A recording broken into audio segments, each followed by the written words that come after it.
മനുഷ്യന്മാരെ കൂട്ടത്തിൽ ചിലരുണ്ട് യശ്തരീലഹുൽ ഹദീസ്, വിനോദ വർത്തമാന ഉപകരണങ്ങൾ അവർ കാശ് കൊടുത്ത് വാങ്ങും. യശ്തരീലഹുൽ ഹദീസ്, വാർത്താ മീഡിയകൾ കാണുന്നതിനും കേൾക്കുന്നതിനുമുള്ള ഉപകരണങ്ങൾ അവർ വാങ്ങും. ലിയുദില്ല അൻ സബീലില്ലാഹ്, അല്ലാഹുവിന്റെ മാർഗത്തിൽ നിന്ന് തെറ്റിക്കാൻ വേണ്ടി. ചോദിക്കുന്നു ശിഷ്യന്മാര്, അള്ളാഹിന്റെ മാർഗത്തിൽ നിന്ന് തെറ്റിക്കുക എന്ന് പറഞ്ഞാൽ എന്താണ് ഉസ്താദേ? ഇബ്നു അബ്ബാസ് തങ്ങളെ മറുപടി എത്ര കൃത്യമാണ്. ഖുർആനോത്ത് മുടക്കലാ. വീട്ടിൽ പോയിട്ട് വഅദ് കഴിഞ്ഞ് പരിശോധിക്കുക, ഖുർആൻ ഇരിക്കുന്നത് എങ്ങനെയാണ്, എവിടെയാണ്, അതിന്റെ കടലാസുകളും മറ്റും പറഞ്ഞു പോന്നിട്ടുണ്ടോ? ഒട്ടിച്ച് വെച്ചൊരു ബഹുമാനം അതിന് കൊടുക്കണം, നല്ലവണ്ണം പൊതിയിട്ട് കൊടുക്കണം, ഉയർന്ന സ്ഥലങ്ങളിൽ വെക്കണം. ഖുർആൻ ഇരിക്കുന്നിടത്ത് അവിടെ മറ്റു ഗ്ലാസുകൾ വേണ്ട, അവിടെ ടോർച്ച് വേണ്ട, തൊട്ടുരുമ്മി മൊബൈല് വേണ്ട, വേറെ ഏതെങ്കിലും മാക്രി സാധനങ്ങൾ വേണ്ട, പുതുമ നിറഞ്ഞ പൂവുകളോ അലങ്കാര വസ്തുക്കളോ വേണ്ട. ഖുർആൻ ഇരിക്കുന്നിടത്ത് ഖുർആൻ ഇരിക്കട്ടെ. ഖുർആൻ ഇരിക്കുന്നതിനോട് ചേർത്തിരിക്കാൻ പറ്റിയ ഒന്ന് അല്ലാഹുവിന്റെ ദുനിയാവിൽ വേറെയില്ല.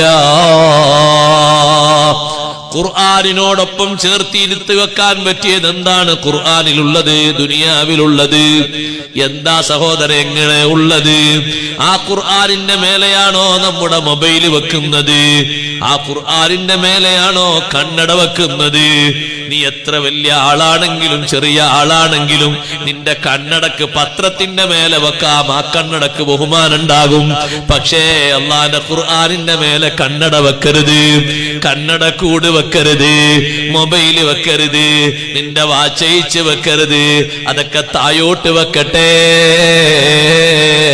കയ്യിൽ പിടിച്ചുകൊണ്ട് നമ്മുടെ 2ാം ക്ലാസ്സിലെ കുട്ടി വീട്ടിലേക്ക് വരുമ്പോ, 3ാം ക്ലാസ്സിലെ കുട്ടി വീട്ടിലേക്ക് വരുമ്പോ, മുറ്റത്തിരിക്കുന്ന വരാന്തയിലിരിക്കുന്ന വീട്ടുമുഖത്തിരിക്കുന്ന ഉപ്പാപ്പ 10 ഹജ്ജ് ചെയ്ത ഉപ്പാപ്പയാണെങ്കിലും ബഹുമാനമുള്ളത് ആ കുട്ടിക്കാണ്. ആ കുട്ടിന്റെ കയ്യിൽ ഖുർആനാ. ഒന്ന് എഴുന്നേറ്റ് കൊടുക്കല് സുന്നത്താൻ. ആ കുട്ടി വരുന്നത് പത്രവുമായിട്ടാണെങ്കിൽ ആ ബഹുമാനുണ്ടോ? ആ കുട്ടി വരുന്നത് വേറെ എന്തെങ്കിലും മരുന്നുകളുമായിട്ടാണെങ്കിൽ ആ ബഹുമാനുണ്ടോ? ആ കുട്ടി വരുന്നത് പൂക്കളുമായിട്ടാണെങ്കിൽ ആ ബഹുമാനുണ്ടോ? ഖുർആന് പിടിച്ചുകൊണ്ട് വീട്ടിലേക്ക് വരുന്ന ആള് എത്ര ഇൽമു കുറഞ്ഞ ആളാണെങ്കിലും ഖുർആന് കയ്യിലുണ്ടാകുമ്പോ നമ്മളൊന്ന് എഴുന്നേറ്റ് കൊടുക്കല് സുന്നത്തായി വന്നില്ലേ? എന്തൊരു ബഹുമാനമാണ്. ഒന്നുകൂടി പറയട്ടെ, ആ ഖുർആൻ ഇരിക്കുന്ന വീട്ടിലാണോ അപശബ്ദങ്ങൾ മുഴങ്ങുന്നത്? നഊദു ബില്ലാഹ്. ആ ഖുർആൻ ഇരിക്കുന്ന വീട്ടിലാണോ മ്യൂസിക്കുകൾ മുഴങ്ങുന്നത്? നഊദു ബില്ലാഹ്. വമിനൻ നാസി മൻ യശ്തരി ലഹുവൽ ഹദീസ് ലിയുദില്ല അൻ സബീലില്ലാഹി ബിഗൈരി ഇൽമിൻ വയത്തഖിദഹാ ഹുസുവാ.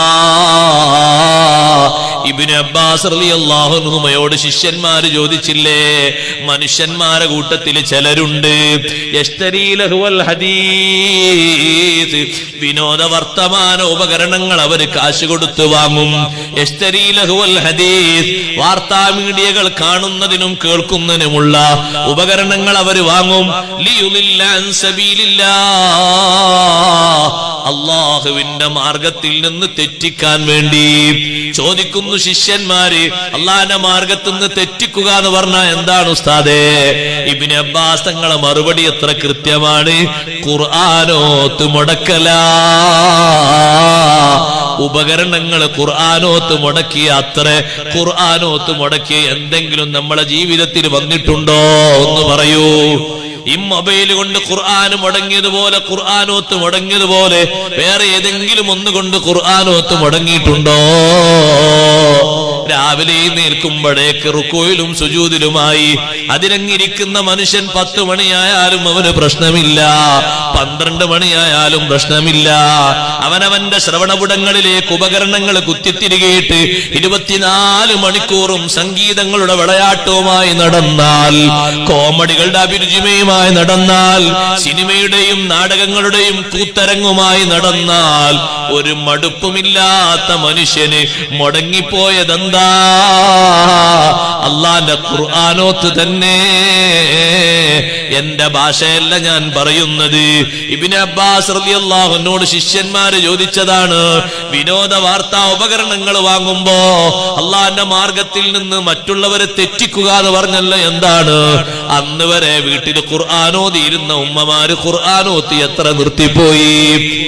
നിർത്തിപ്പോയി. പ്രായമുള്ളവരുടെ കയ്യിൽ ഒരു പക്ഷേ ഉപകരണങ്ങൾ വരുന്നതിന്റെ മുമ്പ് ഒരു മാസം ഒരു ഖത്മ് തീർത്തിരുന്നത് ഉപകരണങ്ങൾ വന്നപ്പോൾ ഒരു ജുസ് പോലും ആകാതെ വന്നുപോയി. കഴിഞ്ഞല്ലോ ഉസ്താദെ, ഒരാൾ പറഞ്ഞു കഴിഞ്ഞ കൊല്ലം 12 മാസത്തിൽ 12 ഖത്മ് തീർക്കാൻ കഴിഞ്ഞിരുന്നു, അൽഹംദുലില്ലാ. ഇക്കൊല്ലം ഒന്നും തീർക്കാൻ പറ്റിയില്ല. എന്തേ കാരണം? മരിയോന്, ഇവിടെ മരിയോന് എന്ന് പറഞ്ഞാൽ ആരാ? ചില നാട്ടിൽ മരിയോന്ന് പറഞ്ഞ പങ്ങളെ മോന് പറയും. ഇവിടെ ആരാ? ഇവിടെ എല്ലാവർക്കും മരിയോന്ന് അറിയോ? മോളെ ഭർത്താവിനല്ലേ? ആ മരിയോന്ന് തന്നെ ഉദ്ദേശിച്ചത്. മോളെ ഭർത്താവ് വലിയ സ്നേഹമുള്ള ആളാണ്. വലിയ സ്നേഹമുള്ള ആളെന്നെ, കുഴപ്പമൊന്നുമില്ല, സ്നേഹത്തിന് കുഴപ്പമൊന്നുമില്ലല്ലോ. അയാൾ ആദ്യമായിട്ടൊന്ന് ദുബായിൽ പോകുന്നോണ്ട് ഞാൻ ഇതിലല്ല കേട്ടോ, ഒരു ഉദാഹരണം പറഞ്ഞു. ദുബായിൽ പോയി വന്നപ്പോ ഞാനല്ലേ അയാൾ അമ്മോശൻ കാക്ക എന്ന നിലക്ക് എനിക്കൊരു 25,000 റുപ്യന്റെ ഒരു മൊബൈൽ തന്നു.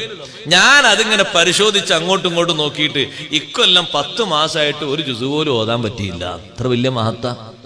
അതാണ് നേരത്തെ അല്ലാഹു തആല ഖുർആനിൽ പറഞ്ഞത്, ലിയുദില്ല അൻ സബീലില്ലാഹി ബിഗൈരി ഇൽം. ശരിയല്ലേ പറയുന്നത്? ശരിയല്ലേ? ബോധ്യപ്പെടുന്നില്ലേ? ബോധ്യപ്പെടുന്നുണ്ട്. കൃത്യല്ലേ സഹോദരങ്ങളെ ഖുർആനിൽ അല്ലാഹു പറഞ്ഞത്? ബഹുമാനക്കേടാണത്. ആ ഖുർആനെ കെട്ടിയിട്ടിരിക്കുന്ന, വീട്ടിൽ പൂട്ടിയിട്ടിരുന്ന ഖുർആനില്ലേ, നാളെ ആഖിറത്തിൽ പറയും. ഈ ആയത്തിന്റെ തഫ്സീറിൽ കാണാം, യാ റബ്ബി ഇന്ന ഖൗമി ഇത്തഖദു ഹാദൽ ഖുർആന മഹ്ജൂറാ. അതിന്റെ തഫ്സീറിൽ കാണാം, ഇസ്മായിലുൽ ഹിത്തി തങ്ങൾ കൊണ്ടുവരുന്ന ഹദീസ് കാണാം, നാളെ ഖുർആൻ ആഖിറത്തിൽ പ്രതികൂല സാക്ഷിയായി വരും. എന്നിട്ട് ഖുർആൻ പറയും, ഇവൻ എന്റെ വീട്ടിൽ, അവന്റെ വീട്ടിൽ കൊണ്ടുവന്ന് 10 വർഷം എന്നെ പൂട്ടിയിട്ടു, ഒരു ജുസ് പോലും ഓതിയിട്ടില്ല. ഒരു മാസം ഓരോ ജുസ് ഓതിയിട്ട് ഒരു ഖത്മ് തീർക്കേണ്ടവൻ റമദാനിന് വേണ്ടി എന്നെ നീട്ടിവെച്ചുപോയി. ഉപ്പ മരിക്കുന്നത് വരെ എന്നെ നീട്ടിവെച്ചുപോയി. ഉപ്പ മരിച്ചിട്ടും ഈ ഖുർആനിൽ അവനല്ല ഓതിയത്, മുതല്ലിമീങ്ങൾ വന്നാ ഓതിയത്, നാട്ടുകാര് വന്നാ ഓതിയത്. അവനെപ്പോഴും മിമിക്രിയില. എന്നെ കൊണ്ടുവന്ന് സൂക്ഷിച്ചു വെച്ചു, പക്ഷെ എന്നെ പരിപാലിച്ചില്ല, എന്നെ നോക്കിയില്ല, എന്നെ ഒന്ന് തൊട്ടു നോക്കിയില്ല. ഒന്നുകൂടി ഞാൻ ആ കൂട്ടത്തിൽ പറയട്ടെ, മുസഹഫ് ഇരിക്കുന്ന സ്ഥലങ്ങളിൽ, വീട്ടിലാകട്ടെ പള്ളിയിലാകട്ടെ, മുസഹഫ് നോക്കി ഓതുന്ന ബഹുമാനം മൊബൈൽ നോക്കി ഓതുന്നതിന് ലഭിക്കൂല. അങ്ങനെയല്ലോ ഉസ്താദെ? മുസഹഫ് ഉള്ളിടത്ത് മുസഹഫല്ലേ നോക്കണ്ടേ? അല്ലേ? നമ്മളെ മടിയാണത്. ഒന്ന് പൊന്തിച്ചുകൊണ്ടൊരു ഖുർആൻ എടുക്കാനുള്ള മടി. എന്തോ ഒരു ഊരവേദന നമുക്ക്. അല്ല, തൊട്ടടുത്ത് തന്നെ ഉണ്ട്. പാപ്പാര് പിന്നെ വഖഫാക്കിയ മുസാഫ് എത്ര ഉണ്ട് ഇവിടെ? അല്ലെ, ആയിരക്കണക്കിന് മുസാഫില്ലേ? എന്നാണ് ഓതുക? എല്ലാരും കൂടി മരിച്ചിട്ട് അന്ന് ഖത്തോദാനോ? മൊബൈലിൽ നോക്കിയിട്ടല്ല മുസാഫ് ഇരിക്കുന്നിടത്ത് ഓതർ. യാത്രയിലൊക്കെ ആണെങ്കിൽ ഒരു പക്ഷെ കൂടെ കൊണ്ടു നടക്കാൻ സൗകര്യപ്പെട്ടില്ലെന്ന് വരും. അപ്പൊ നമുക്കൊന്ന് ഓതാനൊക്കെ സുഖാണ്. പിന്നെ ഒരു മരിച്ചെടുത്തൊരു 10,000 ആൾക്കാർ കൂടുമ്പോ എല്ലാവർക്കും ഒന്നും മുസാഫ് തരാൻ കിട്ടിയില്ല എന്ന് വരും. അപ്പൊ യാസീനൊക്കെ ഒന്ന് തെറ്റുകൂടാതെ ഓതാൻ സൗകര്യമാണ്. അതിനൊക്കെ സൗകര്യങ്ങളാണ്, അതൊന്നും എതിരില്ല. പക്ഷെ പള്ളിയിൽ വന്നിട്ട് നേരെ കാണുന്നിടത്ത് തന്നെ മുസാഫ് അൽക്കഫ് ഉണ്ടാകുമ്പോ ഇതിങ്ങനെ മറിക്കേണ്ട ആവശ്യം ഉണ്ടാവും. മുസാഫ് എടുത്ത് നോക്കിയാ പോരാ, മുസാഫിൽ നോക്കാന്ന് പറഞ്ഞാൽ അതന്നെയല്ലേ? ഇതല്ല മുസാഫ്, ഇത് മജ്മുഅത്ത് കുത്തുബാണ്. ഇതിൽ പലതുണ്ട് അല്ലെ? മാലുണ്ട്, മൗലിദുണ്ട്, പത്രങ്ങളുണ്ട്, വാർത്ത ഉണ്ട്, അഡ്രസ് ഉണ്ട്, നമ്പറുകളുണ്ട്, അല്ലെ? എല്ലാം ഒരുമിച്ച് കൂടിയതല്ലേ ഇത്? മുസാഫ് എന്ന് പറഞ്ഞാൽ അങ്ങനെ. മുസാഫ് എന്ന് പറഞ്ഞാല് ഫാത്തിഹ മുതൽ സൂറത്തുൻ നാസ് വരെ മാത്രമുള്ള ഖുർആന്റെ പ്രതി കണ്ടില്ലേ? അതാണ് മുസാഫ്. അതിലേക്ക് നോക്കണ്ടേ? അതിലേക്ക് നോക്കിയിട്ട് നമ്മളെ കണ്ണിനൊക്കെ ബഹുമാനം കിട്ടണം. ഖുർആനിലേക്കൊക്കെ നോക്കിയിട്ട് ഖുർആനൊക്കെ എഴുതി വെച്ച്, അന്നൊന്നും ഓല കാലത്ത് ഖുർആനില്ല, എഴുതി വെച്ച എല്ലിലും തോലിലും ഖുർആൻ നോക്കിയിട്ട് ഓതിയ മഹാനല്ലേ ബഹുമാനപ്പെട്ട ഖുബൈബ് ഇബ്നു അദി റളിയല്ലാഹു അൻഹു. തടവിലായ സമയത്ത് മക്കയില് എന്താണ് ഖുബൈബ് ഇബ്നു അദി തങ്ങളെ പണി? ഹാരിത്തിന്റെ മകൾ സൈനബ് പറഞ്ഞു, എന്താ പണി? ആ പെണ്ണ് പറഞ്ഞു, മാ റഅയ്തു അസീറൻ ഖത്തു ഖൈറൻ മിൻ ഖുബൈബ്. ഖുബൈബ് റളിയല്ലാഹു അൻഹു പോലെ നല്ലൊരു തടവുകാരനെ എന്റെ ജീവിതത്തിൽ ഞാൻ കണ്ടിട്ടില്ല. ഒഴിഞ്ഞിരിക്കുമ്പോ ആ വീട്ടില് എന്നെ അറസ്റ്റ് ചെയ്തല്ലോ എന്നുള്ള വ്യഥയല്ല, ഖുർആനോദയാണ്. എന്നിട്ട് ആ പെൺകുട്ടി പറഞ്ഞു, മക്കയിൽ എവിടെയും മുന്തിരിയില്ലാത്ത കാലം. മുന്തിരിക്കുല കയ്യിൽ പിടിച്ചുകൊണ്ട് ഭക്ഷിക്കുന്നത് കണ്ടു.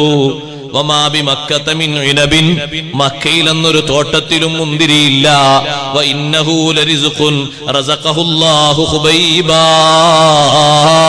അത് ഹുബൈബ് തങ്ങൾക്ക് അള്ളാഹു കൊടുത്തൊരു പ്രത്യേക ഭക്ഷണമാണ്. കനിയില്ല കാലം കനിയെ കൊടുത്തോവർ, കരിഞ്ഞാമരത്തിന്മേൽ കായാ നിറച്ചോവർ. മുന്തിരിയില്ലാത്ത കാലത്താണ് മുന്തിരിയും പിടിച്ച് ഭക്ഷിക്കുന്നത്. എന്റെ ബഹുമാനം ഒഴിവുള്ള സമയമൊക്കെ ഖുർആനോത്തിലാണ്. എന്നെ തടയപ്പെട്ടു പോയി എന്ന വിഷമമില്ല. ഞാനിവിടെ വീട്ടു തടങ്കലിലായി എന്ന ബുദ്ധിമുട്ടില്ല. ഭക്ഷണം അല്ല സെപ്പറേറ്റ് കൊടുക്കുന്നു, ഖുർആനോതുന്നു. കഴുമരത്തിലേറ്റിയ ആ ശരീരം 40 ദിവസം കഴിഞ്ഞിട്ടല്ലേ മദീനത്തുനിന്ന് പോയി സ്വഹാബിമാര് ഇറക്കി വെക്കുന്നത്. കണ്ണുപോയിട്ടുണ്ടോ? ഇല്ല. രോമം പോയിട്ടുണ്ടോ? ഇല്ല. നഖം പറഞ്ഞിട്ടുണ്ടോ? ഇല്ല. യാതൊരു ഭേദഗതിയും വന്നിട്ടില്ല. എന്തേ ആ ബഹുമാനം? അവരേറ്റവും ബഹുമാനം കൊണ്ടത് ഖുർആൻ കൊണ്ട് തന്നെ. അഹ്ലുൽ ഖുർആനി അഹ്ലുല്ലാഹി വഖാസ്സതുഹു. ഖുർആനിന്റെ ആളുകൾ അല്ലാഹുവിന്റെ ആളുകളാണ്. വഖാസ്സതുഹു അല്ലാഹുവിന്റെ സ്പെഷ്യൽ ആളുകളാണ്. അല്ലാഹുവിന്റെ പ്രത്യേകക്കാരാണ്. അവർക്ക് ബഹുമാനം കൊടുക്കുന്നത് അല്ലാഹുവാണ്. അതുകൊണ്ട് സഹോദരങ്ങളെ, സഹോദരിമാരെ, ഖുർആൻ കൊണ്ട് ഇവിടെയും ബഹുമാനം കിട്ടണം, പരലോകത്തും ബഹുമാനം കിട്ടണം. 2 ലോകത്തും ബഹുമാനത്തിന് അല്ലാഹു തന്ന ഖുർആന് നമ്മളല്ലേ ഖുർആൻ കൊണ്ട് ബഹുമാനം സ്വീകരിക്കേണ്ടത്. അതിനാദ്യത്തെ വിഷയമാണ് ഞാൻ പറഞ്ഞത്. ഖുർആൻ നല്ല ഭദ്രമായി സൂക്ഷിക്കണം. രണ്ടാമത്തെ ഒന്ന്, ആ ഖുർആനിരിക്കുന്ന വീട്ടിൽ അപശബ്ദങ്ങൾ മുഴങ്ങരുത്. ഖുർആൻ നാളെ ആഖിറത്തിൽ എതിരായി സാക്ഷി നിൽക്കും. അപശബ്ദങ്ങൾ മുഴങ്ങരുത്.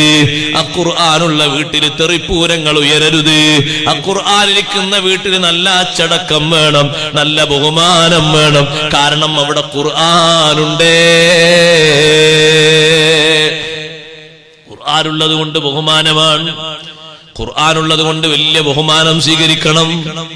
അഷ്റഫുൽ ഖൽഖ് മുഹമ്മദുർ റസൂലുള്ളാഹി സ്വല്ലല്ലാഹു അലൈഹി വസല്ലം തങ്ങൾ അന്തിയുറങ്ങുന്ന വിശുദ്ധമായ മദീന, ആ മദീനയുടെ മദീന പള്ളിയിൽ ദർസ് നടത്തുന്ന ഇമാം മാലിക് റളിയല്ലാഹുവിന്റെ അടുക്കൽ വന്ന് ഭരണാധികാരിയായ അബൂ ജാഫർ ഉറക്ക ശബ്ദിച്ചപ്പോ മാലിക് ഇമാമു തങ്ങൾ പറഞ്ഞു, നിങ്ങൾക്കറിയുമോ ഇവിടെ അന്തിയുറങ്ങുന്നത് ആരാണ്? ശബ്ദം പതുക്കെയാക്കി സംസാരിക്കൂ. നിങ്ങൾ രാജാവാണെങ്കിലും അല്ലെങ്കിലും എനിക്കെന്താണ്? നിയമമല്ലേ ഞാൻ പറഞ്ഞു തരേണ്ടത്. ശബ്ദം പതുക്കെയാക്കി സംസാരിക്കൂ. ബഹുമാനത്തിനൊരു കുറവുണ്ടാകരുത്. ആർക്കുള്ള ബഹുമാനം? അഷ്റഫുൽ ഖൽഖ് റസൂലുള്ളാഹി സ്വല്ലല്ലാഹു അലൈഹി വസല്ലം. അത് സൃഷ്ടികളിൽ അല്ലാഹു ഏറ്റവും ബഹുമാനം നൽകിയതാണ്.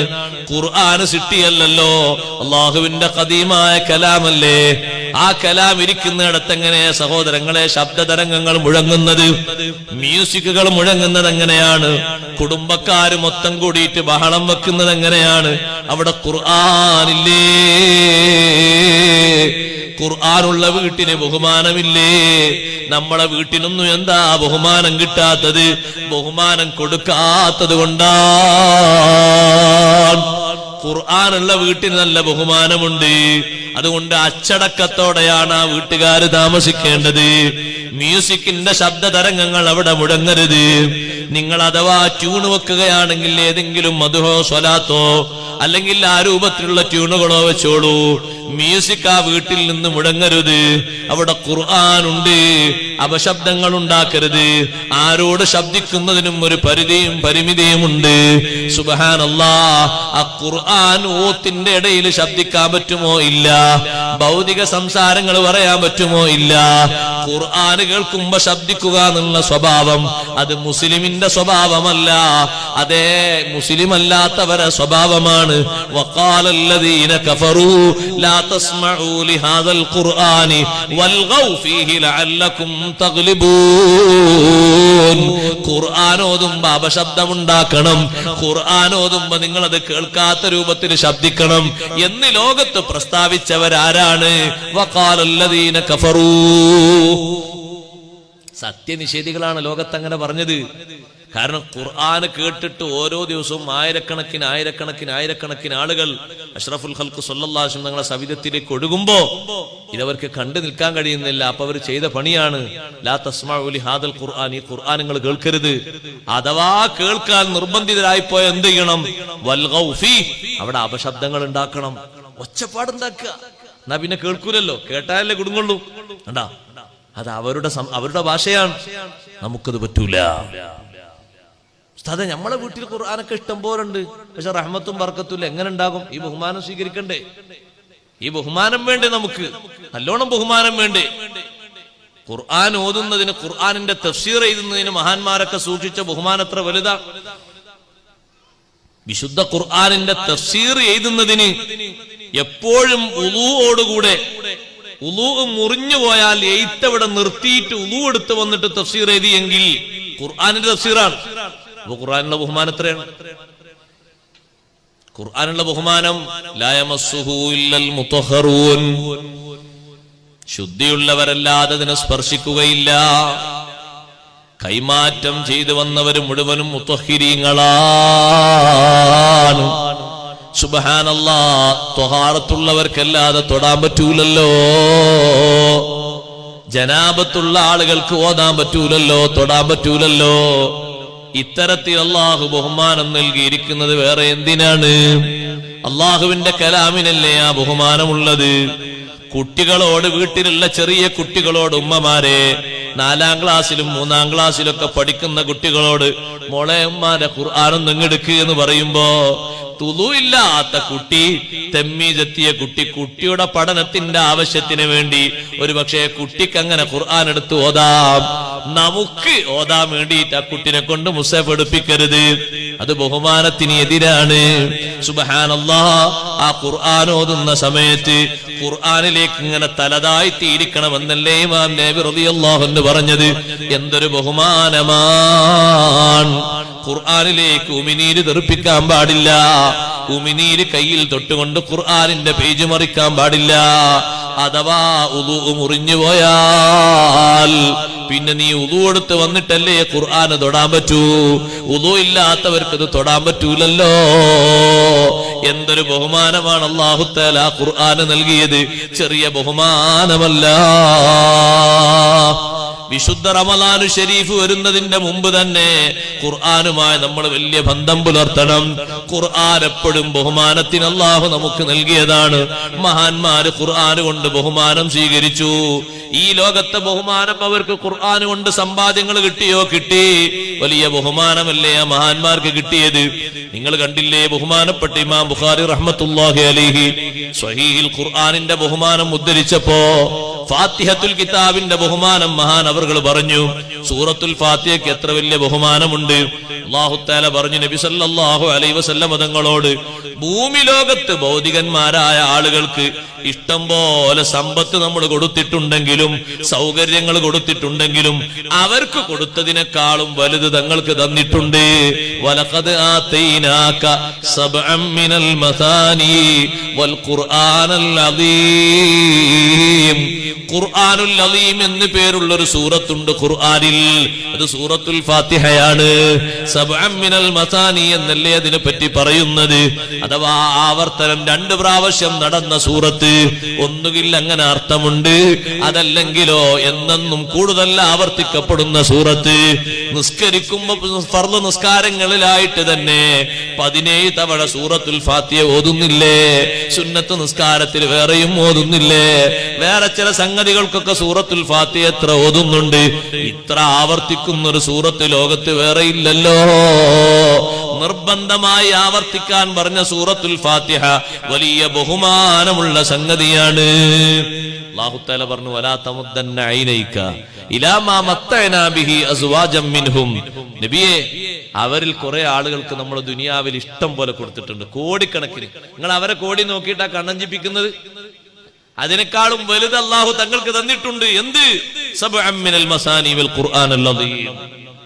എങ്ങനെ ഉസ്താദേ ആ കോടിപതികളെക്കാളും വലിയ ബഹുമാനം സൂറത്തുൽ ഫാത്തിഹയ്ക്കുള്ളത്? ഒന്നാമതായി ഫാത്തിഹ നല്ലോണം ഓതാൻ പഠിക്കണം. ഉസ്താദേ പ്രായക്കെത്രയില്ല? പ്രായം പരിധി ഉണ്ടോ ഖുർആൻ ഓത്ത് പഠിക്കുന്നതിനുണ്ടോ? ഇല്ല. 5ാം ക്ലാസ് 10ാം ക്ലാസ് വരെ പഠിക്കാവൂ, പിന്നെ പഠിക്കാൻ പാടില്ല, അങ്ങനെ തിയറി ഉണ്ടോ? എത്ര കാലം കൊണ്ടാ ഒരു മുസ്ലിം പഠിക്കേണ്ടത് അത്ര കാലം കൊണ്ട് പഠിക്കണം എന്നാ നിർബന്ധ. സൂറത്തുൽ ഫാത്തിഹ തെറ്റുകൂടാതെ ഓതാൻ പഠിക്കുന്നത് ഓരോ മുസ്ലിമായ ആണിനും പെണ്ണിനും ഫർള് ഐനാണ്, നിർബന്ധാണ്. മദ്രസയിൽ നിന്ന് പഠിച്ചില്ലേ, സ്പെഷ്യൽ ഉസ്താദുമാരെ വെച്ച് പഠിപ്പിക്കണം. SLC പഠിക്കൽ നിർബന്ധമല്ല, സുന്നത്താണ്. നിങ്ങൾ +2 പഠിക്കൽ നിർബന്ധമല്ല, സുന്നത്താണ്. ഡിഗ്രിന്റെ ഡിഗ്രി പഠിക്കൽ സുന്നത്താണ്. ഇത് നിർബന്ധമാണ്. ഫാത്തിഹ സൂറത്ത് പഠിക്കുന്നത് ഖുർആനിൽ ആകെ പഠിക്കൽ നിർബന്ധമുള്ള ഒരു സൂറത്തേ ഉള്ളൂ. ഏതാണത്? സൂറത്തുൽ ഫാത്തിഹ. അത് തെറ്റുകൂടാതെ ഓതാൻ ആദ്യം പഠിക്കണം. നമ്മൾ എപ്പോഴും ഒരു ഫാത്തിഹ, അക്ബറിന്റെ അടുത്ത് ഒരു ഫാത്തിഹ ഉണ്ട്, മരിച്ചാലും ഒരു ഫാത്തിഹ ഉണ്ട്, ഖബറുമ്പുറത്ത് ഒരു ഫാത്തിഹ ഉണ്ട്, മൗലൂദിൽ ഒരു ഫാത്തിഹ ഉണ്ട്. ഒരു ഒയന്ന ഫാത്തിഹ. ഫാത്തിഹ ഒയന്നുകൊണ്ടല്ലേ, നമ്മൾ ഒയന്നുകൊണ്ടാണ്. ഫാത്തിഹ ഉഷാർ തന്നെയാണ്. പക്ഷെ നമ്മൾ അങ്ങനെ ഓതുന്നത്, ഇങ്ങനെ ഓതുന്നത് ബിസ്മില്ലാഹിർ റഹ്മാനിർ റഹീം. നിസ്കാരത്തിലും അങ്ങനെ തന്നെ. എന്താ ഈ ഉസ്താദ് വേഗം ഓതി തീർത്താൽ നമ്മളൊക്കെ എന്ന് കഴിഞ്ഞു ഫാത്തിഹ കഴിഞ്ഞിട്ട് 10 കൊല്ലം കഴിഞ്ഞു, ഇപ്പോഴും മുപ്പരെ ഫാത്തിഹ കഴിഞ്ഞിട്ടില്ല. എങ്ങനെ കഴിയാതിരിക്കുക? അങ്ങനത്തെ ആക്കെ ഫാത്തിഹ ഒരു ദിവസം 100 അല്ല 150 ഓതാ, ഒരു ഫലം ഉണ്ടാവില്ല. ബിസ്മില്ലാഹിർ റഹ്മാനിർ റഹീം അൽഹംദുലില്ലാഹി റബ്ബിൽ ആലമീൻ റഹ്മാനിർ റഹീം മാലികി യൗമിദ്ദീൻ ഇയ്യാക നസ്തഈൻ സിറാത്തൽ മുസ്തഖീം സിറാത്തൽ ലദീന അൻഅംത അലൈഹിം വൽ മഗ്ദൂബി അലൈഹിം. ഇതാണ് ഫാത്തിഹ. ഇങ്ങനെ ഫാത്തിഹ ഓതണ്ടേ? ഇങ്ങനെയാണ് നിസ്കാരത്തിൽ ഫാത്തിഹ ഓതേണ്ടത്. ഓതാൻ ആദ്യം പഠിക്കണം. ഓതാൻ പഠിച്ചിട്ട് ഓതിയാൽ കിട്ടേണ്ടതൊക്കെ കിട്ടും, തരേണ്ടതൊക്കെ അല്ലാഹു തആല തരും.